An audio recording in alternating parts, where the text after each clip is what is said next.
지장보살 마살께 기의하옵고 비구보살 원창이 지장제를 맞이하여 모든 불자님들께 오늘 지장보살 본행경을 읽고 외우거나 지장보살께 귀의하여 염하거나 공양 올리거나 찬탄할 때 나타나는 좋은 과보를 전하려 하나이다. 이 말씀은 지장보살 본행경 13번째 마지막 가르침입니다. 사바세계에 살아있는 동안 얻는 공덕과 함께 마침내 성현이 될 높고 높은 인연을 스스로 모아 깨달음에서 물러나지 않는다 하시니 오늘 법회에 모이신 불자님들은 지장보살 본행경 13번째 가르침에 선한 과보가 매일매일 늘어난다 하시고 마침내 성인이 되고 현명한 사람이 되는 인연이 모이며 깨달음에서 물러나지 않게 되며 현실의 모든 바람이 성취된다는 가르침을 믿고 따라 지장보살을 따라 배우며 실천하며 지장보살을 염하며 찬탄하시기 바라옵니다. 오늘은 마지막으로 지장보살 본행경 마지막으로 이 법회가 마지막이란 말이 아니고 지장보살 본행경의 내용을 전하는 마지막 주제에 대해서 말씀드리겠습니다. 인류는 역사적으로 살아오면서 수많은 고정관념, 선입관, 불안한 마음을 가지고 이런저런 믿음, 신앙, 종교를 만들어 온 건 사실입니다. 그런데 그 가운데 불교는 오늘날 우리가 믿고 신행하는 여러 가지 불교의 신행들은 상당수가 한 1100여 년 전에 송나라 때 만들어져 가지고 고려 때 중국에서 고려로 들어온 다음에 그것이 형식적으로 계속 기능적으로 전승되어서 무엇이 불교인지 뭔 불교가 아닌지 부처님은 어떤 의도로 이런 가르침을 설하셨는지를 싹 다 잊어버리고 그냥 대대로 물려받아서 하고 있은 게 사실입니다. 이런 것들을 고치려는 시도를 여러 차례 몇몇 스님들이 저 같은 약간 이상한 스님들이 그런 시도를 했지만 그것이 크게 뿌리를 내리지 못했습니다.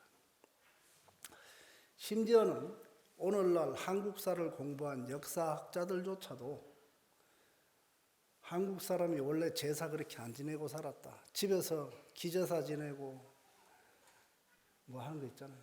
그렇게 제사 안 지내고 살았다고 증명을, 역사적 사실로서 증명을 하는데도 그냥 그렇게 휩쓸려 가고 살고 있는 사실입니다. 그런 현상이 불교 안에도 많습니다. 저는 사실은 지정 제일날 여러분들에게 법문을 하라 그래서 내가 무슨 법문, 나는 강의나 하란다 그러고 왔습니다, 사실은. 그리고 제가 여지까지 여러분들한테 전하고 싶었던 지장제일 강의 내용은 뭐냐 하면요, 지장보살 본원경에 있는 신비한 얘기, 여러분이나 제가 눈으로 직접 보지 않은 이야기, 여러분이 가슴 속에 진실로 받아들이지 못하면서 아사모사하게 진짜 그럴까 하는 이야기들은, 말씀들은 가능한 배제하고 심플하게 이 경전에서 진짜 우리에게 전하고 싶은 게 무슨 말씀일까? 이 경전을 통해서 중생들은 무엇을 믿고 무엇을 실천하고 살면서 무엇을 이루어갈 것인가 하는 문제들만 제가 계속 추려서 말씀드렸습니다. 그래서 저는 뭐 지옥 얘기도 별로 안 했고 귀신 얘기도 별로 안 했고 그렇습니다. 지장보살 본원경은 우람분경이라는 경이 있습니다. 우람분경. 굉장히 원시적인 경전이고 원시적인 제례에 관한 경전입니다. 그 경전. 그 다음에 경전 중에 담장박경이라고 있습니다. 우리나라에서는 안 읽은 경인데 그 담장박경이라는 경전. 그 다음에 또 재밌는 게 있어요. 아주 어려운 책인데 대지도론이라는 논서가 있습니다. 그 다음에 제가 전공한 법망경 보살계라는 경이 또 있습니다. 그런 것들하고 이렇게 맞춰보면 맥이 닿습니다. 사상이 연결됩니다. 그래서 저는 그런 경전들하고 사상이 연결되는 자료들만, 말씀들만 계속 해오려고 노력했습니다. 자, 한번 봅시다. 지장보살 본원경의 가르침에 따라 이 경을 읽고 외우거나 지장보살을 염하고 공양 올리고 찬탄하면 좋은 과보가 있답니다. 몇 가지 과보가 있다고 말씀하셨냐면 28가지 과보가 있답니다. 이런 얘기 들어봤습니까? 지장보살 본원경의 가르침에 따라 실천하고 찬탄하고 기도하고 염하면 28가지 과보가 있답니다. 이 과보는 말입니다, 죽은 사람을 위한 과보가 아닙니다. 경전에 그 좋은 과보가 죽은 사람에게 돌아간다라는 말이 없습니다. 심지어는 지장보살 본원경 중간에는 무슨 말이냐면 과보 7알 가운데 6개는 나한테 오고 1개는 죽은 사람한테 간다 그랬습니다. 마지막에 13번째 장에서 뭐라고 하셨냐 하면은 이 말씀을 따라 기도하고 염불하고 축원하고 발언하고 보시하고 지게하고 하는 사람에게 28가지 과보가 생긴답니다. 그 첫 번째가 뭐냐 하면 좋은 과보가 매일매일 늘어난답니다. 여러분 평생 절에 다니면서 좋은 과보가 늘어나는 것 경험해 보신 적 있습니까? 매일매일 마음이 흐뭇해지고 변하는 것 경험해 본 적 있습니까? 매일매일 내 행동이 변하는 걸 경험해 본 적 있습니까? 거울 볼 때마다 내 표정이 매일매일 달라지고 있다는 걸 느껴보신 적 있습니까? 없으면 꽝이야. 평생 해도 헛한 거예요, 헛한 거. 건방진 말씀이지만 저는요, 고등학교 2학년 때 처음 절에 가가지고 무엇이 진리인가? 인연이 진리다. 연기법이 진리다라는 말을 듣고요. 그때까지 배웠던 모든 교과서 있죠. 초등학교 1학년 때부터 읽었던 책, 교과서. 그게 싹 다 풀어졌어요. 거짓말이 아닙니다. 제가 경험한 거예요. 그리고 매일매일 제가 생각하는 게 달라지고 행동하는 게 달라지는 걸 제가 느꼈거든요. 어떻습니까? 진짜 불교 신행을 하면요, 이래야 되는 겁니다. 매일매일 달라지는 자기를 경전을 통해서, 보살의 원력을 통해서 그 원력을 자신의 원력으로 돌이킴으로써 느껴야 되고 실제로 달라져야 됩니다. 그게 깨달음에 이르는 길이고요. 오늘날 여러분들의 삶 속에 일어나는 여러 가지 문제들, 내가 해결하고 싶은 문제들, 내가 이루고 싶은 것 있잖아요. 그걸 이루는 길입니다. 그래서 두 번째 뭐라고 했냐면 성인이 되거나 현인이 되는 인연이 모인답니다. 성인은 위대한 사람이고요. 현인은 능력이 탁월해가지고 무엇이든지 잘 해결하는 사람이 원래 현인입니다. 현명하단 말이 그런 말입니다. 성인이 되고 현인이 될 인연이 모인다고 그랬습니다. 그 다음에 세 번째가 뭐냐 하면 앞에 착한 과보, 선한 과보가 늘고 성인이 될 인연이 모이잖아요. 그럼 마침내 뭐하냐? 깨달음을 이루게 됩니다. 그래서 깨달음에서 물러나지 않게 되며 하는 요 세 가지를 지장보살 본원경 28가지 과보, 공덕 중에 맨 앞에 내세우셨습니다. 이 세 가지가 형성 이루어지지 않습니까? 그러면 저절로 삶에서 필요한 현실적인 필요들이 갖추어집니다. 그래서 그 다음에는 입을 옷과 먹을 음식이 갖추어지며 질병이나 전염병에 걸리지 않게 되며 물이나 불로 인한 재앙을 여의며 도둑이나 강도의 재난을 만나지 않게 되며 라고 했습니다. 이거 추상적이고 설마 그럴까 하죠. 그런데 이 말이 베이스가 뭐냐 하면요. 착한 과보가 늘면 이 베이스입니다. 선한 과보가 늘면 이게 베이스입니다. 내가 선한 과보가 늘면 저절로 이것들은 세 가지는 방금 말한 것들은 따라오는 것입니다. 내가 성현이 될 인연이 생기잖아요. 그러면 방금 말한 거 뭐 입을 옷과 음식이 풍족해지며 하는 것은 따라오는 겁니다. 그렇게 되면 저절로 내가 다른 사람한테 어필하려고 지금 선거철이죠. 그게 뭐합니까? 사람들 있는 데 가가지고 온갖 쇼를 다 하죠. 그죠? 이 사람 저 사람 하고 그 짓 안 해도 사람들이 존경해 준답니다. 저절로 사람들의 존경을 받습니다. 그래서 인연이 지중하고 능력이 지중하면 그 사람은 중생을 자비로 평등하게 하는 그런 마음이 있으면 시키지 않아도 지가 하려고 칼 차고 총 들고 안 해도 저기 사거리 나가가지고 나 뽑아주세요 하고 악을 안 써도 왕이 되거나 대신이 된답니다. 이 기본적인 힘은 어디 있었냐 하면 이 경전을 따라 기도하고 발언하고 공양 올리고 하는 마음에서 나온 겁니다. 그리고 용모가 단정해지고 아름다워지며 여러분 그거 아십니까? 어떤 사람이 이번에 그 말 합디다. 평론가가 나와서 될 사람은 관상부터 바뀐답니다. 진짜 그 사람이 대운이 오잖아요. 우리 시쳇말로 대운이 온다 그러잖아요. 관상이 바뀐답니다. 근데 요번에는 관상 바뀐 사람 하나도 못 봤어 나는. 옛날엔 좀 봤는데 요번에 못 봤어요. 그래서 뭐라고 했냐면 용모가 단정하고 아름다워진다 그랬습니다.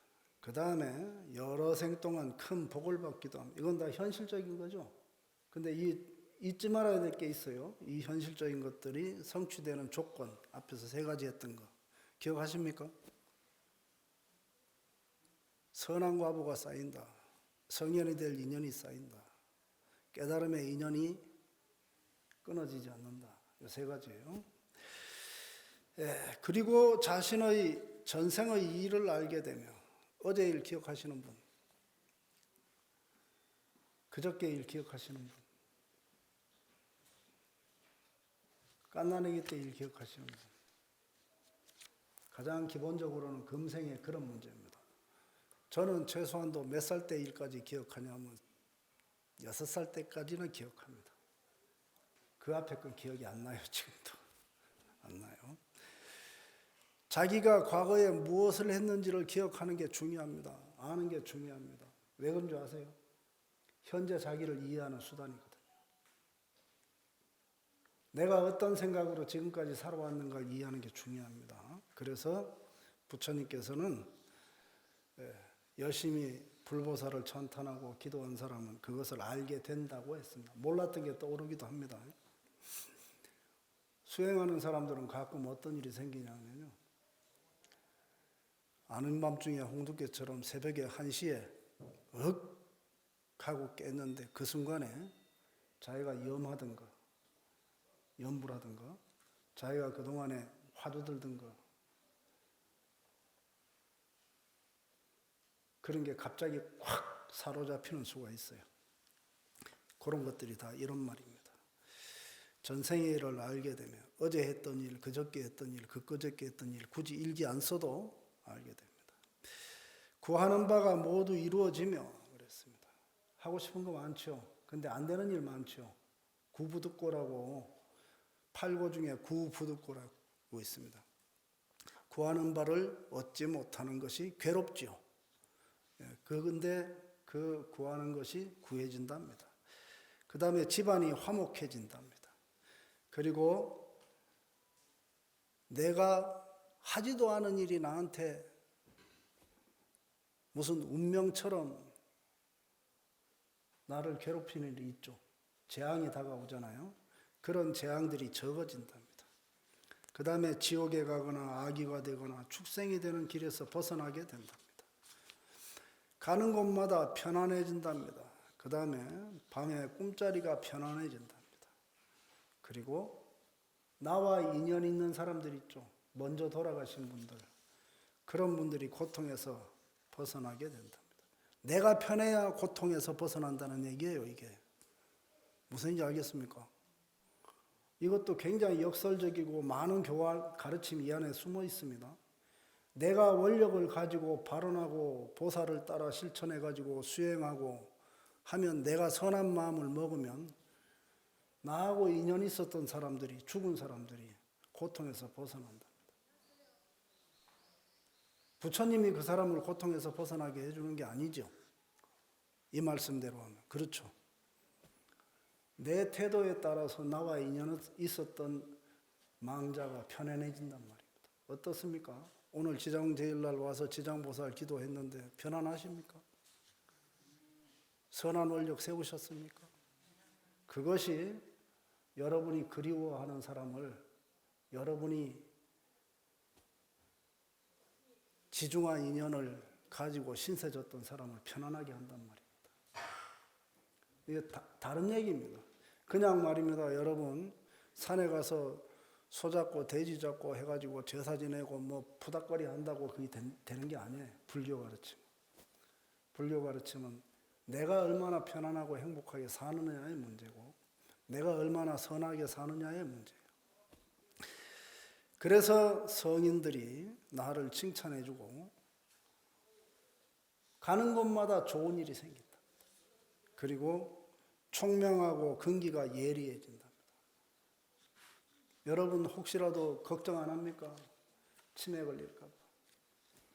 물론 그런 사람 많아요. 그런데 불자는 그거 걱정할 일이 아니고요.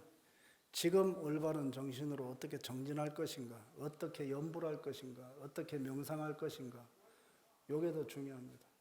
계속 그것을 통해서 자기를 일깨워야 되고 자기를 다져야 됩니다. 그러면은 그것 때문에 총명한 마음을 잃지 않게 되고 그 둔하고 어리석었던 근기가 바뀌어진답니다. 그 다음에 자비심과 연민심이 풍부해지며 우리 살다 보면 나이 먹어갈수록 깍쟁이 돼가는 사람 가끔 있죠. 수전노 돼가는 사람 있죠. 어디 가면은 맨날 짜증만 내는 사람 있죠. 나이 먹어갈수록. 그죠? 저것이 어릴 때는 안 저랬는데 그런 사람 있죠. 그 사람은 원력을 잃어서 그래요. 그 사람은요, 자기 마음에 원래 있던 연민심 있잖아. 그걸 잃어서 그래요. 계속 살면서 안 좋은 일 계속 생기지 않습니까? 그런 일을 볼 때마다 짜증내고, 남들은 잘 사는데, 다른 사람 서방들은 잘하는데 우리 서방은 왜 이렇고. 이러고 자꾸 짜증내니까 그런 거예요. 그러면 연민심이 사라져요. 그래서 절에 와서 기도할 때만이라도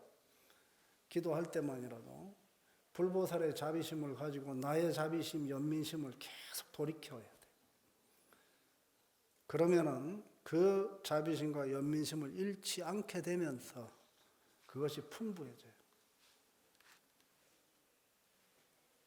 사람이 나이를 먹을수록 여러 사람들한테 따뜻하게 대해주는 게 필요하거든요. 위에 어른들, 나이 먹은 사람들, 그런 사람들이 짜증 자꾸 내면은 세상이 각박해져요. 없는 돈 털어가지고 뭐 베풀 필요까지는 없어요. 그러나 말 한마디 따뜻하게 하고 좋은 눈빛으로 사람 대해주는 게 필요하거든요. 근데 그게 그냥 되는 게 아니란 말이에요. 그냥 자연스럽게 되는 것은 내 새끼만 좋아하게 돼 있고 내 손자만 좋아하게 돼 있고 나한테 잘하는 사람한테만 잘하게 돼 있어요. 이해가시죠? 저는 그거를 실제로 내가 당해봤어요. 을지로에서 당해봤어요. 할매한테 내가 한 대 맞았거든. 길 가다가. 전혀 그 사람하고 그 할매하고 나는 인연도 없는데 줘 맞았어요. 단지 자기 앞에 지나간다고. 진짜예요. 할매가 욕을 하면서 앞에 지나간다고, 어른 지나가는데 앞에 지나간다고. 그 을지로에 지나가는데 어른이 뒤에 오는지 앞에 오는지 어떻게 알아요? 그 사람 많은 데서. 그죠? 그래가지고 화가 나서 탁 돌아서 팰라고 탁 돌아선데 보니까 할매네. 키 조그마한 할매네. 얼굴 하얗나? 아주 머리 하얗게 센 할매네. 그래서 내가 그냥 인사하고 도망갔어요. 그냥. 안 싸우고 도망갔어요. 그게 왜 그럴까요? 세상이 각박해지면 사람이 각박하게 사는 건 그냥 자연스러운 이치긴 한데 자기만 생각하는 마음이 자꾸 세지다 보니까 평생 살다 보면 이제 그렇게 사람이 변하는 거예요. 그래서 불자들은 절에 오면 늘 불보살의 자비심과 연민심을 돌이켜서 발언하고 축원하고 나도 불보살 같은 자비심과 연민심으로 세상을 살리라 해야 됩니다. 경전 가운데에 있지 않습니까? 니건자 왕문경이라는 경이 있습니다. 제가 좋아하는 경전 중에 하나이고 이 경전의 내용은 만해 한용운이 쓴 불교 대전이라는 책에 나오는데 나라의 국왕이 되는 자가 갖춰야 될 덕목 두 가지가 있습니다. 뭐겠습니까? 정치 잘하는가? 기술 잘하는가? 점 잘 치는가? 옛날엔 점 잘 치는 사람이 왕도 했어요. 그냥 아버지가 좋은 집안에 나가지고 아버지가 황제이기 때문에 지도 황제하는 거 그거 같죠? 덕목이 뭔지 아세요? 왕이 되는 자는 마땅히 두 가지 덕목을 갖춰야 된다. 뭐냐? 자비심과 평등심. 높은 자리 있다고 다 이 어깨에 힘주고 폼 잡으면 안 되고 중생들, 가난하고 어려운 중생들, 백성들을 돌보는 마음이 자비심이 그때는. 그 다음에 뭐냐? 평등심이 있어야 되는데 왕인 나는 황금 그릇에 밥 먹고 저기 국민들은 대나무 통 잘라서 밥 먹고 이런 생각하지면 안 된다는 얘기지. 나한테 잘하는 사람만 잘하면 평등심 아니지 않습니까? 그런 데였습니다. 그래서 법망경 보살계에서는 뭐라 그랬냐 하면 국왕이 되거나 대신이 되려는 자는 먼저 이 계를 받아라 그랬어요. 법망경 보살계를 가지고 여러분 봄에 계 수계식 했죠? 그 수계식을 통해서 부처님의 가르침이 무엇인가, 보살의 자비심은 무엇인가, 보살의 연민심은 무엇인가를 배우라는 말이고, 그리고 그게 스님들 얘기가 아니고 제가자하고 스님들 얘기가 그 경전 안에 같이 써 있어요. 왜 그런 줄 아세요? 왜 그런 줄 아세요? 수행하는 것은 출가한 사람이나 출가하지 않은 사람이나 같은 거예요. 세상 사는 것은 출가한 사람이나 출가하지 않은 사람이 같은 거예요. 먹고 입는 것은 출가한 사람이나 출가하지 않은 사람이 같은 거예요. 그러니까 그 기본적인 생계를 유지하는 데 있어서 기본적인 어떤 자신의 수행과 정진을 하는 데 있어서 무엇을 해야 되는가 무엇을 해야 되지 않는가를 같이 공유해야 돼요. 그게 또 평등심이야. 여러분하고 제가 평등합니까? 평등하지 않습니까? 평등하지 않잖아. 나는 이 높은 데 앉아 있고 여러분 고 앉았잖아.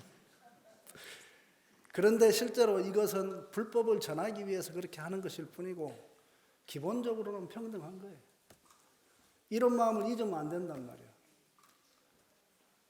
아까 국왕 얘기도 했지만 국왕만 잊으면 안 되고 스님도 잊으면 안 되고 정치하는 사람도 잊으면 안 돼요. 그래서 제가 지난번에 수계식 할 때 그런 말 했죠. 임용직 공무원이 되거나 선출직 공무원이 되려는 자는 먼저 이 계를 받아서 자비심과 평등심으로 국민을 대하라. 이렇게 써요. 기억하시는 분? 그렇게 말하는 사람은 저밖에 없습니다. 범어사에서만 있습니다. 그러니까 딴 데 가봐야 꽝이야. 그런 거 못 배워. 자, 자비심과 평등심 얘기하면서 많은 얘기를 했습니다. 그걸 잃으면 안 됩니다. 출가작은 재가작은 나이 먹을수록 그거 더 잊으면 안 됩니다. 그 다음에 마침내 반드시 뭘 한다 그랬냐 하면 부처가 된답니다.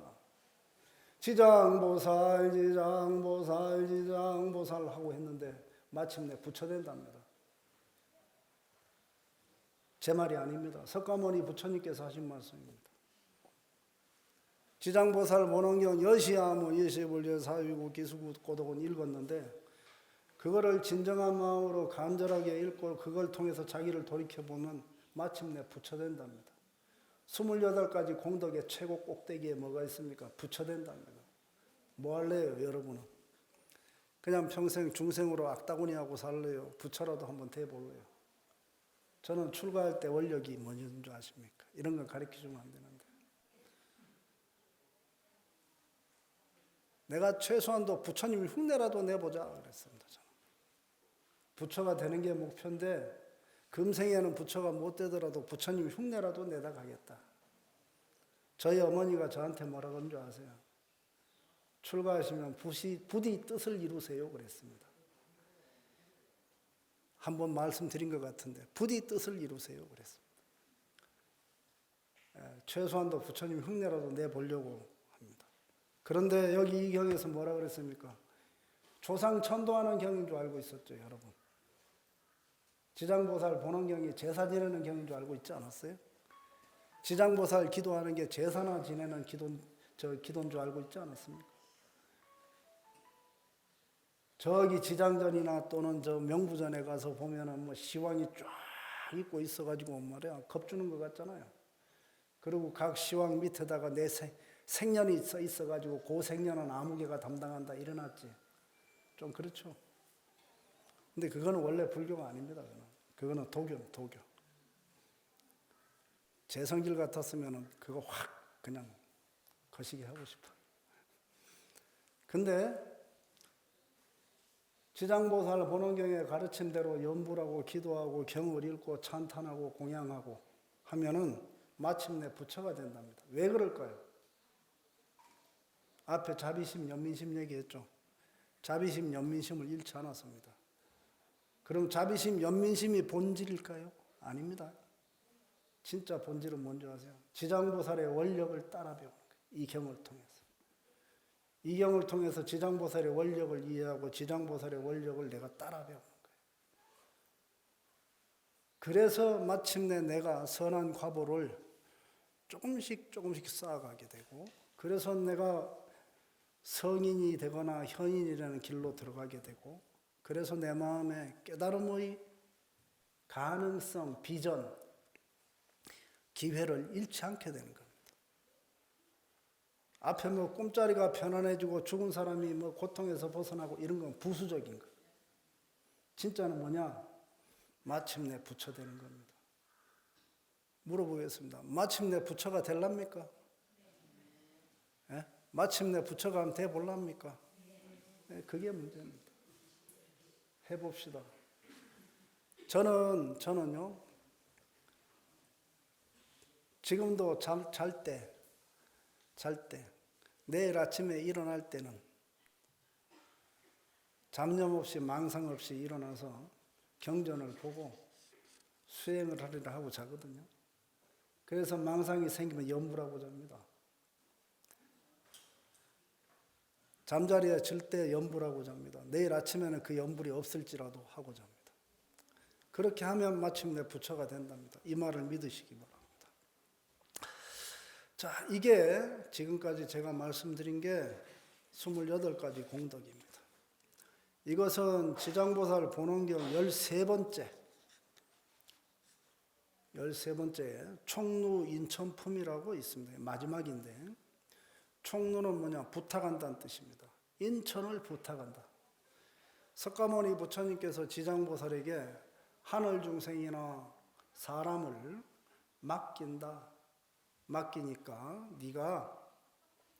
내가 반열반, 내가 죽고 나서, 내가 열반에 들고 나서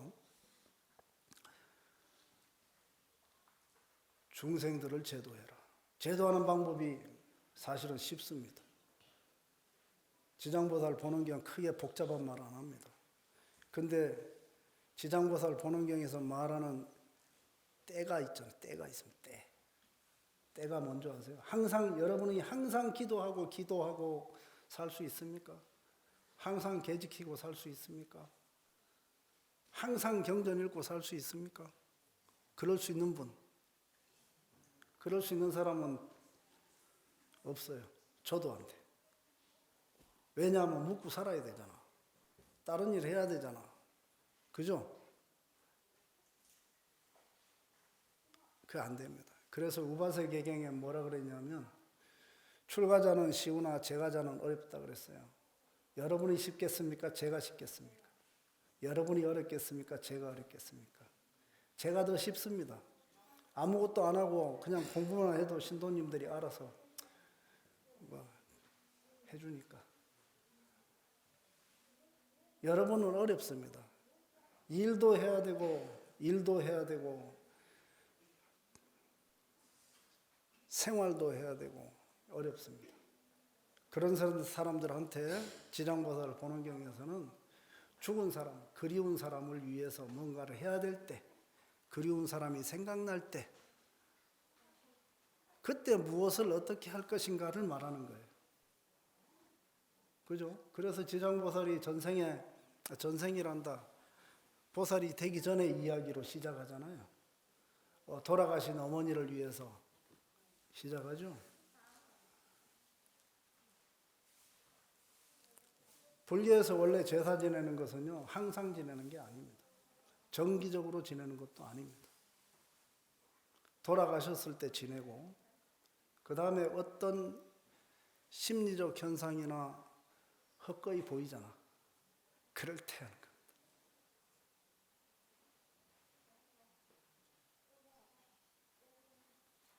그럴 때 어떻게 하냐면 부처님의 원력에 의지해서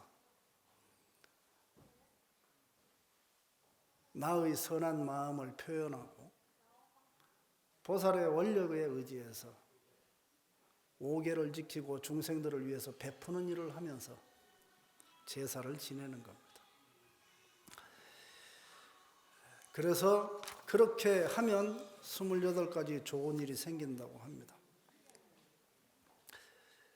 경전에 이런 말씀하십니다.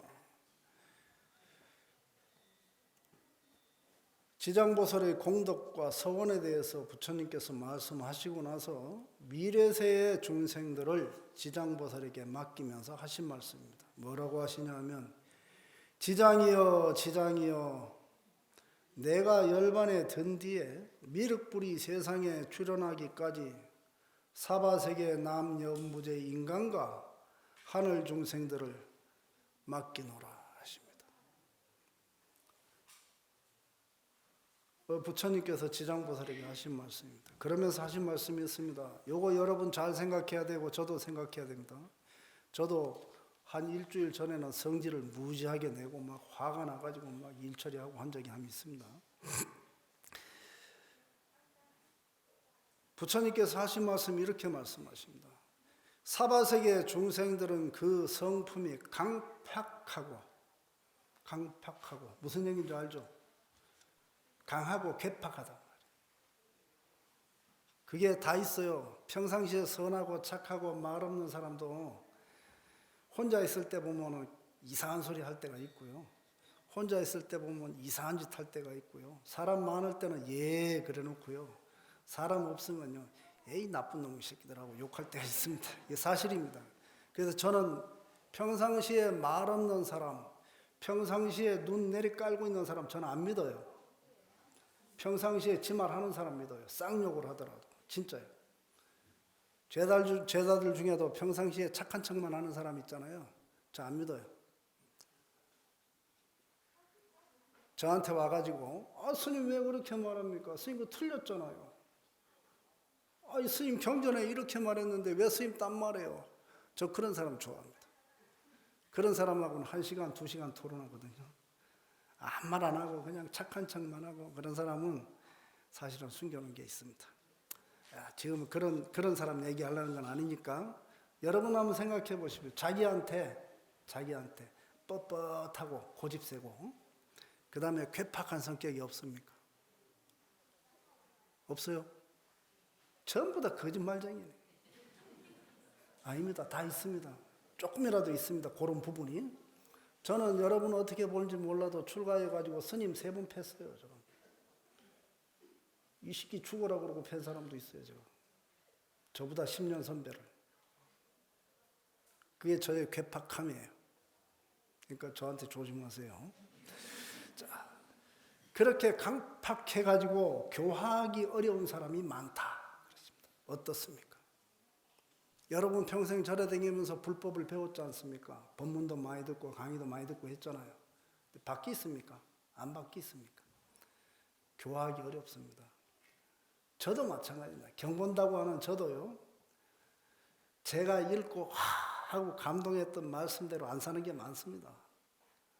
유론장이라고 폼 잡고 있지만 그런 게 많습니다. 근데 문제는 여기까지가 아닙니다. 진짜 문제는 고담입니다. 어떤 문제가 있는 줄 아세요? 악업을 골라서 짓는 경향이 강하다. 어때요? 못된 짓만 골라서 짓는 경향이 강하다. 부처님 말씀입니다. 지장보살도 그럽니다.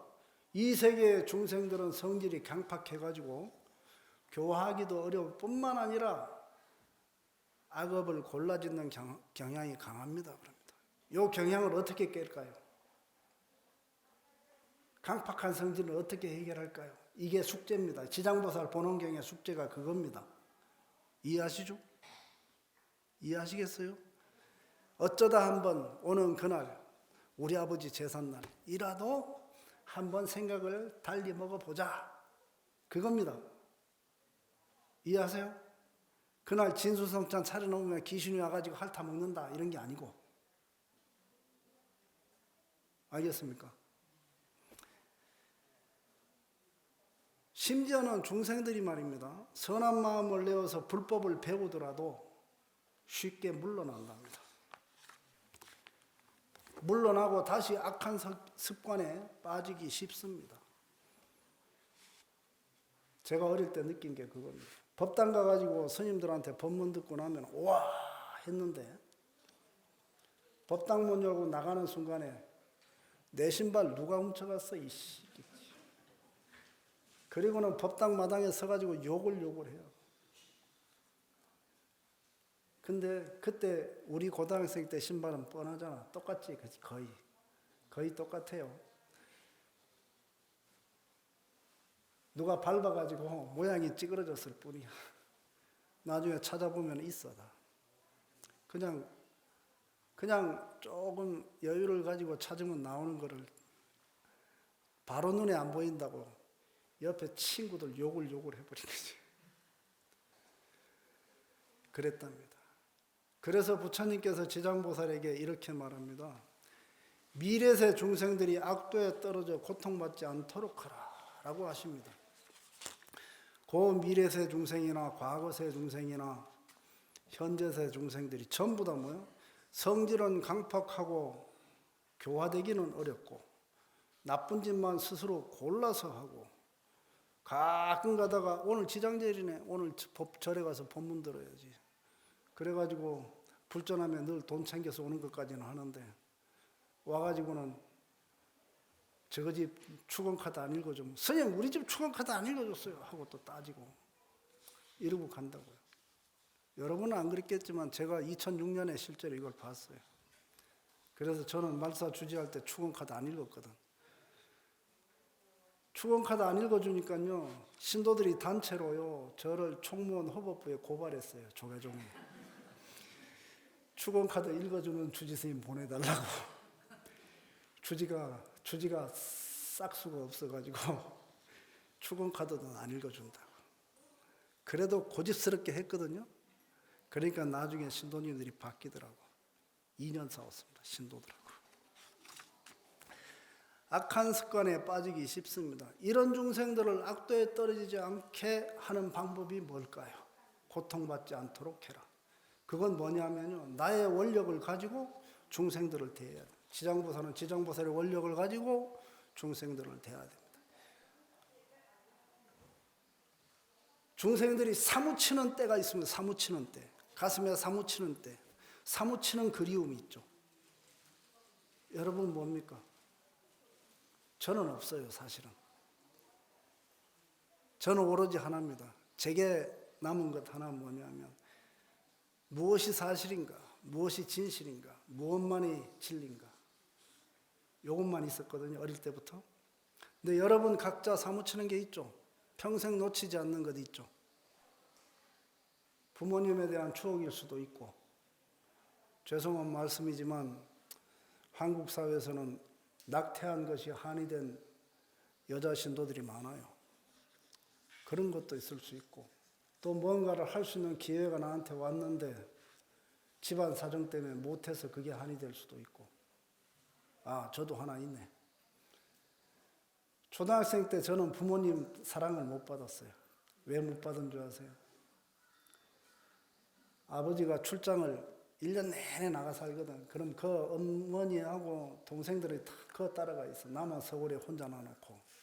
그래서 내가 화가 나가지고 에이 엿먹어라, 저것끼리 재밌게 살고, 그런 적이 많아.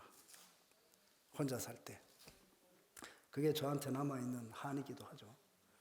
출가 안 했으면 그게 지금도 했을지 몰라요. 출가해서 불교 공부에 빠져버리니까 그게 이제 해소가 됐는데. 중생들을 고통받게 하지 말라고 했는데, 그것은 중생들의 본래 마음을 일으켜내는 겁니다. 다시. 중생들의 본래 마음 뭡니까? 연민심. 자비심과 연민심. 같은 말이면서 다른 말입니다. 그걸 불러내는 것. 왜요? 죽은 부모를 그리워하는 마음, 죽은 이웃을 그리워하는 마음, 죽은 스승을 그리워하는 마음, 나와 가까이 있던 사람이 죽잖아요. 그때가 되면 사람들은 뭐가? 과거는 다 잊고, 안타까워하지 않습니까? 그때라도 이 경을 읽고 이 발언을 하고 연부를 하는 겁니다. 실제로 불교에 여러 가지 신행 주기 있죠. 동지, 초파일 이런 거 있잖아요. 그런 거 따져보면 전부 다 그 관련이 있습니다. 어떤 주기, 사람들이 모이기 좋은 주기, 개인이 마음이 변하는 주기가 있습니다. 평상시의 마음이 아닌 다른 마음이 생길 때. 그럴 때 어떠한 프로그램, 어떠한 가르침을 통해서 불법을 이해시키고 스스로 삶을 개척해 나가는 능력을 기를 것인가. 지난 시간에 5계를 지키고 하는 말이 있었죠. 그죠? 그냥 경만 읽는 게 아니라 5계를 지킨 얘기가 있었지 않습니까? 단 하루라도, 1년에 단 하루라도 그런 날 5계를 지키고 정진하라는 말입니다. 5계를 지키고 발언하라는 말입니다. 그렇게 할 때 마침내 부처가 된다는 거예요. 자, 그렇습니다. 그런 말씀을 지장보살 본원경에서 하는 겁니다. 실제로 지장보살 본원경에서 하는 말은요, 제사 지내라가 아닙니다. 죽은 사람 천도만 해라 이런 말이 아닙니다. 그런 그리운 일이 있을 때 뭘 하라고? 나를 돌이켜보고 나의 원력을 세우고 바른 가르침을 실천하라, 그런 말입니다. 불교에 있는 말 중에 약이라는 거예요. 약. 불법은 약이에요. 이게 불법은 약입니다. 약. 먹고 소화시키고 건강해지면 됩니다. 그 흔적은 건강밖에 없습니다. 그걸 다른 말로 뭐라 그러는 줄 아세요? 응병여약 그러죠. 병 걸렸습니다. 그럼 병에 맞는 약을 줘야죠. 그게 불법입니다. 지금 지장제일날 제사 지내는 얘기 하잖아요. 중생의 사무침이 병입니다. 그리움이 병입니다. 그런 그리움이 있는 날, 그 그리움을 통해서 불법을 전할 때 훨씬 더 쉽게 빨리 중생들이 개심하는 약이 될 수 있습니다. 그래서 앞에 28가지 공덕이 있다고 했습니다. 중생들은 탐, 진, 치, 삼독에 빠져 삽니다. 휩쓸려 사는 게 아니고 빠져 삽니다. 삼독의 독 항아리 속에 빠져서 삽니다. 자기는 안 그런 척하고 근엄한 척하지만 빠져서 삽니다. 그리고는 뭘 하냐 하면 살도 음망의 악업을 짓습니다. 사람한테 안 들키면 그 사람은 선한 사람이고 들키면 악한 사람이지. 맞죠? 지 마음에 있어도 지는 말이야 안 들켰으니까 나는 괜찮다고 하잖아. 들키면 악하고 안 들키면 선한 줄 알고 삽니다. 그런데 이 지장제일날 지장기도를 통해서 지장보살의 연력을 통해서 부처님께서 지장보살에게 권유한 것이 이겁니다. 조그만한 선, 지금까지 내가 악한 거 많이 말했죠. 나쁜 거 많이 말했잖아.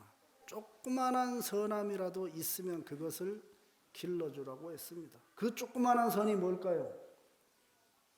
평상시에는 잘 안 나타나다가 어쩌다가 때가 되면 나타나는 연민심. 평상시에는 안 그런 줄 알고 막 엎치고 까치고 까불고 살지 않습니까? 그러다가 어쩌다가 다른 사람 죽은데 제사 지내는 거 보면 그거 보고서 갑자기 엄마 생각나고 아버지 생각나고 친구 생각나지 않습니까? 그 연민심이라도 길러주란 말입니다.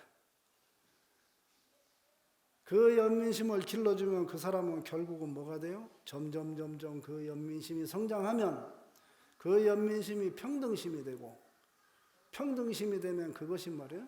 진실한 마음이 되고 진실한 마음이 되면 스스로 속에 들키지 않고 감춰놨던 악한 습관을 알아차리고 극복하는 힘이 생깁니다.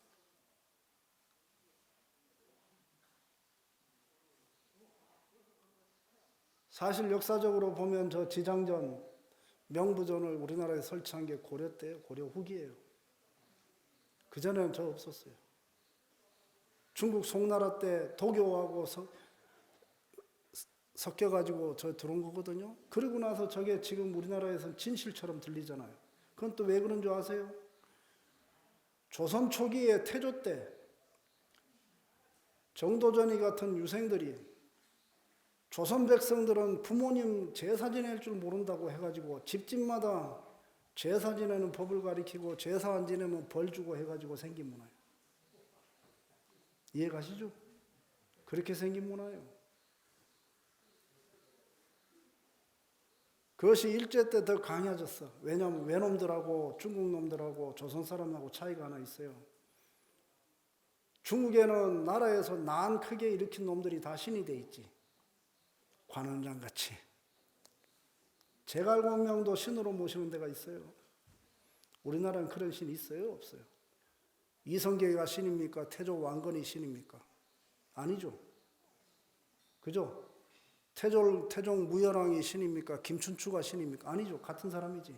없지. 그런 거 없지. 우리나라는. 외놈들은 가면은 말이야 어디 가서 죽으면 전부 다 신사에 모시고 신처럼 섬겨. 특히 칼 맞고 억울하게 죽은 놈, 폭탄 맞고 억울하게 죽은 놈 다 신으로 모시지. 절 앞에 가봐요. 절 안에 들어가봐요. 죽은 사람 전부 다 신처럼 섬겨요. 근데 우리나라는 그런 게 없죠. 희한하죠. 조선시대에 기껏 있어봐야 집안에 사당에다가 위패 모셔놓고 1년에 한 번씩 제사 지내는 것밖에 없어요. 근데 그것도 조사해보니까 조선 초기에 생긴 거예요.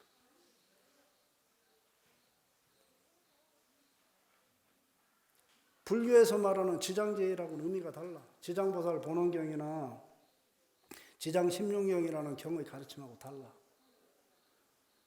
뭐 하자고 하는 겁니까? 불교는 결국은 깨달음으로 가자고. 불교는 현실에서 편안하고 즐겁게 살자고. 불교는 기본이 뭐냐? 조상을 그리워하거나 죽은 사람을 그리워하는 마음은 인간에게 누구나 갖고 있는 마음 아닙니까? 제가 이렇게 못나고 거칠고 냉정한 사람인데 그래도 가끔 돌아가신 아버지 생각은 나. 아버지한테 조인트 까이고 아버지한테 장작으로 빠따 맞고 이런 생각은 나. 근데 그게 그리움이란 말입니다. 그날 우리 중생들이 본래 갖춰야 되고 본래 길러야 되고 본래 써야 되는 것, 자비심과 연민심, 그걸 통해서 평등심으로 향상해가는 길이 필요하단 말이야. 그거를 지장보살 본원경에서 가르치는 거예요. 불교의 재래는 근본적으로 경전에서 말하는 재래는 육아에서 말하는 재래와 현재 우리가 하고 있는 재래하고는 목적 자체가 달라요. 여러분이 지장보살 본원경을 읽을 때 또는 지장 기도를 할 때 이런 점을 돌이켜 생각하면서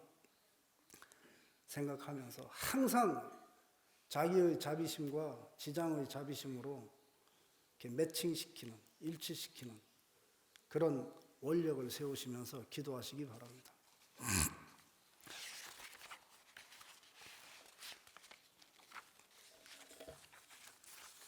진짜 제가 하고 싶은 말이 하나 더 있었는데 조금 하겠습니다. 현대 과학기술 문명 시대에 이러한 원력을 가지고 사색을 하고 명상을 하고 수행을 하면 나타나는 심리적이거나 육체적인 이익들에 대해서 과학적으로 증명해 놓은 자료들이 있습니다. 그거를 학문적으로 뭐라 그러냐, 수행과학이라고도 부르고 사색과학이라고도 부릅니다.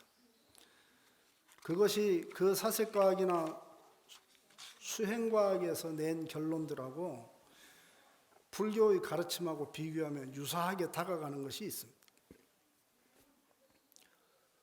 첫째는 뭐냐면 자기 조절 능력이 향상된답니다. 자기 스스로를 조정하는 능력이 향상된답니다. 무슨 말인지 아세요? 앞에 했던 거 있잖아요. 선근이 쌓인다. 좋은 근기가 쌓인다. 좋은 인연이 쌓인다. 이거 했죠, 아까 앞에. 그게 향상된답니다. 선한 줄 아는데 선한 일을 못하고 악한 일만 하는 사람 가끔 있죠. 그래서 열심히 연불하고 불보살을 천탄하고 자비관을 하고 백골관을 하고 수식관을 하고 하면은 자기조절 능력이 향상된답니다. 선한 근기가 향상된답니다. 또 자기조절 능력이 향상됨으로 해서 주의력이 향상된답니다. 주의력 결핍 얘기 들어봤죠? 예, 주의력이 향상된답니다. 이거 실제로 실험을 해봤습니다. 중학생, 고등학생 3만 원의 애들을 20분 동안 꼼짝 안 하고 앉아가지고 읽기 해본 적이 있습니다. 그거를 정기적으로 한 애들이 학교에서 성적이 자꾸 올라갑니다.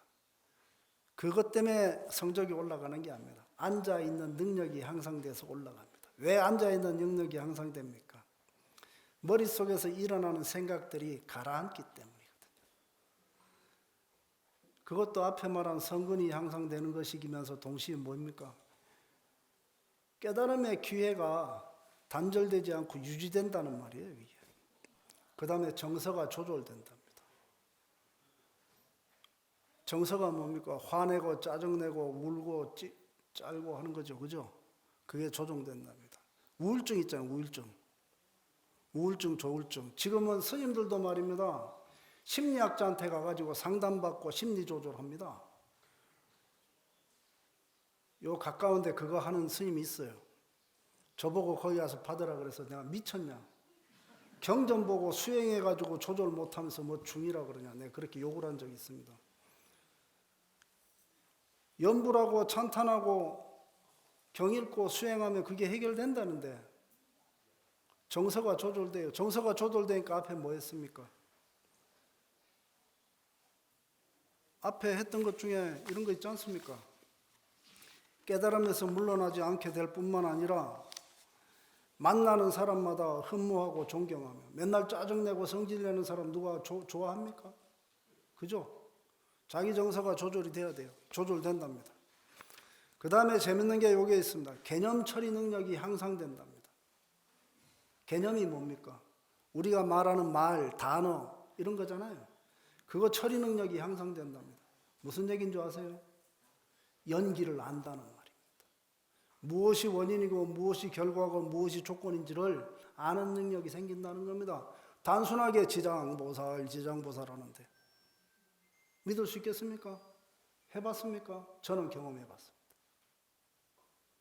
제가 IQ 98밖에 안 돼요. 실제로. 고등학교 졸업할 때 60명 중에 54등 했어요. 그런 사람이 여기 앉아가지고 한문 경전 번역하고 한문 경전 가지고 강의하고 있잖아요. 왜 그럴까요? 오로지 하나입니다. 저는 고등학교 2학년 때부터 한 가지만 생각했습니다. 나머지는 다 방편이고 수단이고 과정으로 생각했습니다. 불교 공부하는 거. 염불하고 기도하고 경 읽는 것만 했습니다. 이해가시죠?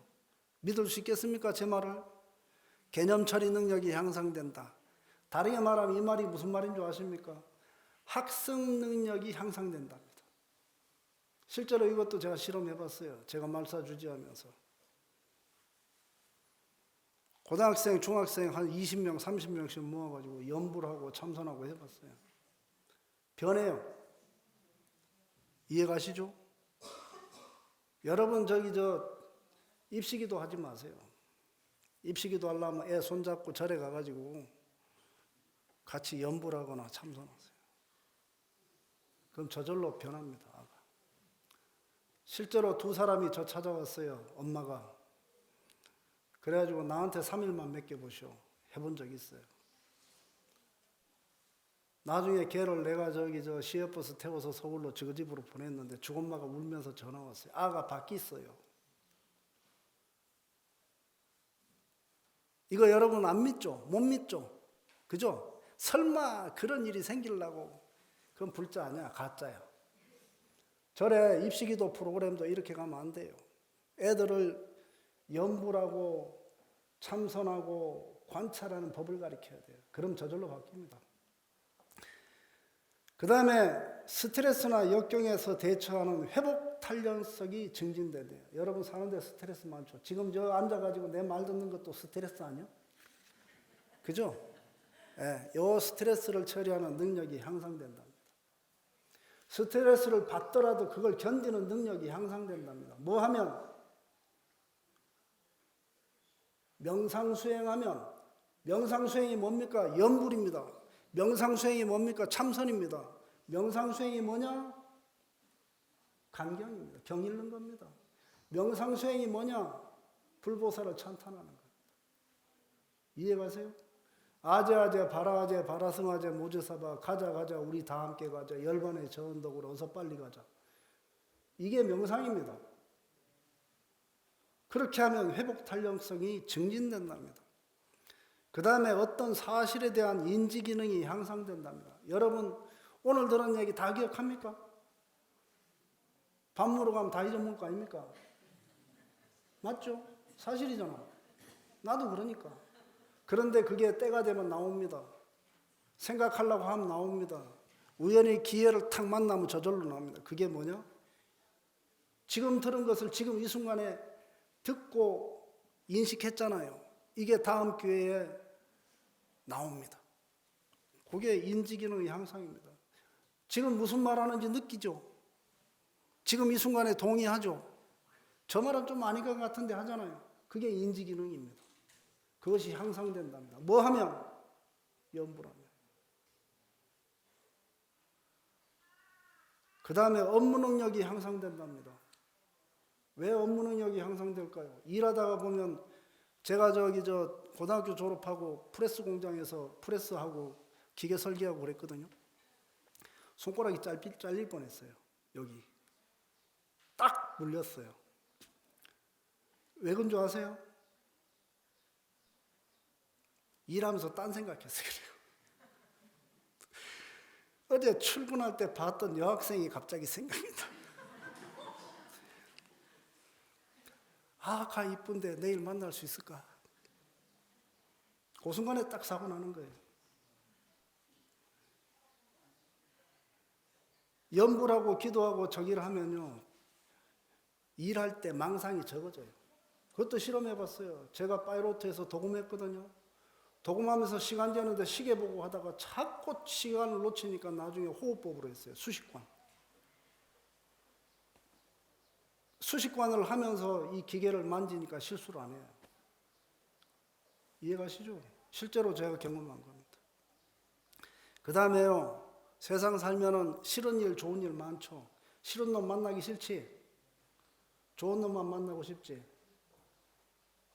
그게 뭐냐 하면 좋고 나쁜 것에 대해서 사람이 정서가 경직되어 있는 거예요. 근데 세상에 좋은 놈만 만나고 살 수 있습니까? 있는 분 손 들어보세요. 내가 싫은 놈은 평생 안 만나고 살 수 있는 사람 손 들어보세요. 없죠? 그죠? 싫은 사람도 만나야 되고 같이 일해야 되잖아. 그죠? 정서, 심리 상태가 유연해져야 돼요. 싫으면 싫다, 좋으면 좋다 대놓고 자꾸 말하는 사람은 사실은 문제가 있어요. 저도 여기서 그런 게 하나 있는데 그런 게 적어진답니다.